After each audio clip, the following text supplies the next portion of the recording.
ದಿನದ ವಾಗ್ದಾನ. ನೀತಿವಂತನಿಗೆ ಸಂಭವಿಸುವ ಕಷ್ಟಗಳು ಅನೇಕವಿದ್ದರೂ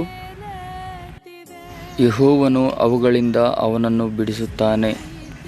ಕೀರ್ತನೆಗಳು 34ನೇ ಅಧ್ಯಾಯ 19ನೇ ವಾಕ್ಯ. ಸೈತಾನನ ಬಂಧನದಲ್ಲಿ, ಕುಡಿಕೆತನ ಬಂಧನದಲ್ಲಿ, ಬೇರೆ ಪ್ರೀತಿ ವಿಷಯದಲ್ಲಿ ಮೋಸ ಹೋಗಿದ್ದೀರಾ? ಆದರೆ ಕರ್ತನು ಹೇಳುತ್ತಿದ್ದಾನೆ, ಅವುಗಳಿಂದ ಕರ್ತನು ತಾನೇ ಎಲ್ಲ ಪಾಪ ಬಂಧನದಿಂದ ನಮ್ಮನ್ನು ಬಿಡಿಸುವಂಥವನಾಗಿದ್ದಾನೆ. ದೇವರು ತಾನೇ ನಮ್ಮನ್ನು ಆಶೀರ್ವಾದ ಮಾಡಲಿ. ಆಮೆನ್.